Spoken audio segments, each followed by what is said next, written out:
Mercedes Benz ये एक ऐसी कार है जो दुनिया की मोस्ट लग्जरियस कार्स में से आती है और दुनिया का हर अमीर शख्स इस कार को खरीदने की ख्वाहिश रखता है। But you will be surprise कि इसको एक ऐसे लड़के ने स्टार्ट किया था जिसका बचपन गरीबी में गुजरा, जिसकी माँ ने मेड का काम करके इसको इंजीनियर बनाया। जब इसने कंपनी स्टार्ट की तो इसके पार्टनर ने उसे धोखा दे दिया, उसे फिर से जीरो से स्टार्ट करना पड़ा।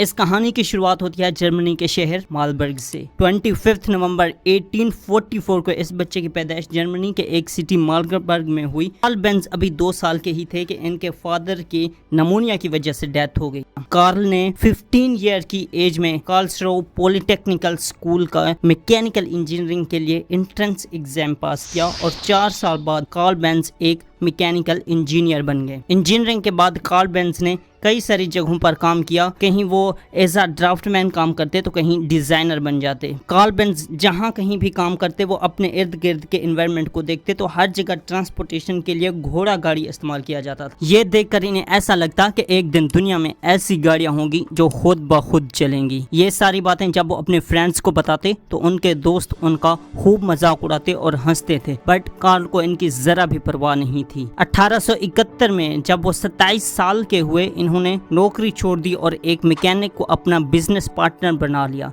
इस बिजनेस पार्टनर का नाम था अगस्त रिटर। इन दोनों ने मिलकर एक मैकेनिकल वर्कशॉप खोली। कार्ल बेंज फ्री टाइम में खुद ब खुद चलने वाली कार बनाने में लगे रहते। कुछ अरसे के बाद पता चलता है कि इनका बिजनेस पार्टनर अगस्त रिटर इन्हें धोखा दे रहा है। अब क्योंकि अगस्त रिटर भी 50% शेयर ऑन करता था तो उसे कुछ कहा नहीं जा सकता था और ना ही कार्ल बेंज के पास इतने पैसे थे कि वो अगस्त रिटर के 50% शेयर खरीदकर उसे कंपनी से ही हटा दे। अब यहाँ पर एंट्री होती है एक लड़की की जिसका नाम था बर्था रिंगर, जो आगे चलकर कार्ल बेंज की वाइफ बनती हैं। अब हुआ कुछ यूं कि बर्था के घर वालों ने उसकी शादी के लिए कुछ पैसे जमा कर रखे थे। बर्था ने उन पैसों में से कुछ पैसे लिए और अगस्त रिटर के सारे शेयर्स खरीद लिए, जिसकी वजह से अब उस वर्कशॉप के मालिक थे कार्ल बेंज और बर्था। अब कार्ल को खुद ब खुद चलने वाली कार पर काम करने के लिए काफी टाइम मिल जाता था और इन दोनों ने अगले 10 सालों में बहुत सारे पेटेंट अपने नाम किए, जैसा कि इंजन की बैटरी को इग्नाइट करना, दूसरा गियर शिफ्ट बनाने के लिए, तीसरा क्लच के लिए, चौथा कार्बोरेटर बनाने के लिए, पांचवा इंजन को कूल करने के लिए, छठा स्पार्क प्लग पर और सातवां एक्सेलरेटर के लिए। इतने पेटेंट के बाद भी ये कंपनी बुरी तरह से फ्लॉप चल रही थी। ऐसे में कार्ल बेंज अपनी कंपनी के कुछ शेयर्स बेचते और घर चलाने के लिए पैसे कमाते। ये प्रोसेस चलता रहा यहाँ तक कि शेयर होल्डर ने इन्हें 5% शेयर्स बचने पर लोअर पोजीशन पर लगा दिया। कार्ल बेंज काफी दुखी हुए। इन्हें पता चल गया था कि इस कंपनी में रहकर वो अपना कार बनाने वाला ख्वाब पूरा नहीं कर सकते और उन्होंने इस कंपनी को खैरबाद कह दिया। After few weeks Karl Benz एक साइकिल शोरूम पर गए जहां इनकी मुलाकात 2 भाइयों से हुई जिनका नाम था Max Rose and Frederick William, जो कि साइकिल शॉप के ओनर थे। इन तीनों ने मिलकर एक नया बिजनेस स्टार्ट किया और इस कंपनी का नाम रखा बेंज एंड सीओ। बेंज को काफ़ी टाइम मिल रहा था यहाँ पर भी अपने कार इंजन वाले प्रोजेक्ट पर काम करने के लिए और उस कंपनी को अर्ली सक्सेस भी मिली और 1885 को बेंज ने एक ऐसी कार भी बना दी जो खुद ब खुद चल सकती थी और इसे पेटेंट भी कराया और इसे नाम दिया गया बेंज पेटेंट मोटर वैगन। इसकी मैक्सिमम स्पीड थी 16 किलोमीटर पर आवर। अभी जो मॉडल 1 था इसे हैंडल करना बड़ा ही डिफिकल्ट था। जब इसे पब्लिक में प्रमोट किया जा रहा था तो ये गाड़ी जाकर दीवार से टकरा गई, जिसकी वजह से ये मॉडल काफी कम बिका और इन्हें लॉस भी हुआ। अब 1889 में इन्होंने मॉडल 2 और इससे अगले साल मॉडल 3 भी निकाल दिया। कार्ल बेंज की वाइफ बर्था को ये मॉडल 3 काफी पसंद था। वो चाहती थी कि इसकी पब्लिसिटी की जाए, मगर बेंज सोचते थे कि मॉडल 3 भी मॉडल 1 की तरह नहीं सेल होगा। इसके बाद 4 अगस्त 1888 को बर्था ने एक ऐसा स्टेप लिया जिसका अंदाजा कार्ल बेंज को भी नहीं था कि उसकी वाइफ ऐसा भी कर सकती है।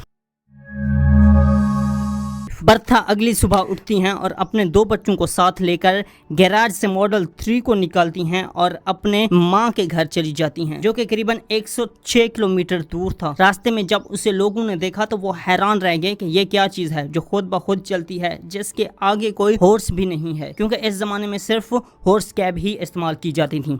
उस टाइम पर मॉडल 3 में सिर्फ 4.5 लीटर पेट्रोल डलता था। बर्था रास्ते में एक फार्मेसी पर रुकी और वहाँ से बर्था ने लिग्रोइन जो कि पेट्रोलियम सॉल्वेंट होता है खरीदा और इस गाड़ी में डाल दिया। अब क्योंकि उस टाइम पेट्रोल पंप नहीं होते थे इसलिए इस फार्मेसी को first petrol pump of the world भी कहा जाता है। अब रोड की हालत खराब होने की वजह से गाड़ी कई बार बंद हुई बट बर्था उसे अपने हेयर पिन से रिपेयर कर लेती थी। वुडन ब्रेक भी रास्ते में घिस गई जिसकी वजह से बर्था ने लेदर के ब्रेक्स लगाए जिससे ब्रेक का प्रॉब्लम भी काफी हद तक सॉल्व हो गया। वहां पहुंचकर बर्था ने अपने हस्बैंड को लेटर के जरिए बताया कि वो अपनी मदर के घर पहुंच गई हैं। कुछ दिन के बाद वो इसी मॉडल 3 पर बेंज के पास वापस आए। इस ट्रिप से जो इस गाड़ी की पब्लिसिटी हुई इसने कार्ल बेंज की लाइफ को कम्प्लीटली चेंज करके रख दिया। वापस आकर बर्था ने ब्रेक्स की इम्प्रूवमेंट के बारे में भी कार्ल बेंज को बताया जिससे इसका डिजाइन को चेंज कर दिया गया। इस तरह एक वाइफ ने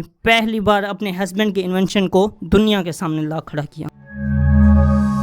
बर्था की इस एक्टिविटी ने कंपनी को जमीन से आसमान तक पहुंचा दिया था।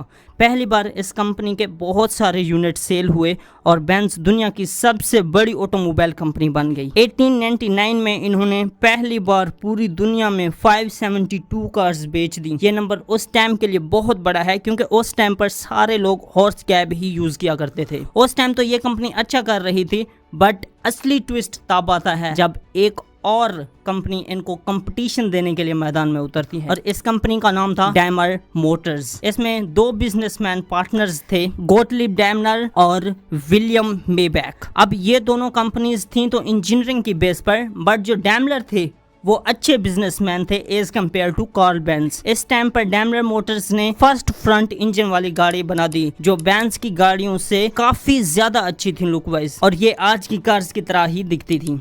इसके बाद डैमलर मोटर्स ने अपना एक मास्टरपीस लॉन्च किया जिसका नाम था मर्सिडीज 35 HP। अब इस कार का नाम मर्सिडीज क्यों रखा गया इसके पीछे की कहानी भी बड़ी इंटरेस्टिंग है। उस जमाने में एक रिच बिजनेसमैन था जिसका नाम था एमल जेलेनिक जो कि सिटी में कार्स की डील करता था। आप ऐसे समझ लें कि उसका एक कार शोरूम था और उसने डैमलर मोटर्स को कहा कि मैं आपके लिए कार्स का बहुत बड़ा ऑर्डर दे सकता हूँ मगर शर्त यह है कि उस कार को मेरी बेटी मर्सिडीज जेलेनिक का नाम देना होगा। डैमलर कंपनी वाले इससे एग्री हो गए और यहीं से इस गाड़ी का नाम पड़ा मर्सिडीज और ये गाड़ी मर्सिडीज 35 HP काफी फेमस भी हुई। जर्मनी की चलती बैड इकोनॉमी की वजह से इन गाड़ियों की सेल अब नहीं हो रही थी और इन दोनों कंपनीज यानी बेंज और मर्सिडीज ने डिसाइड किया कि इन्हें आपस में मर्ज कर जाना चाहिए और यहीं से इस कंपनी को एक नया नाम मिला, मर्सिडीज बेंज। इसके बाद इन्होंने जितने भी मॉडल निकाले इन्हें मर्सिडीज बेंज का नाम दिया गया और इन सब का डिजाइन एक मशहूर डिजाइनर ने बनाया था जिसका नाम था फेर्डिनेंड पोर्शे। आपने ये नाम पोर्शे कहीं ना कहीं जरूर सुना होगा। इसके बाद 1929 में कार्ल बेंज 1804 की एज में इस दुनिया से चले जाते हैं और दूसरी तरफ जर्मनी पर हिटलर का कंट्रोल हो जाता है।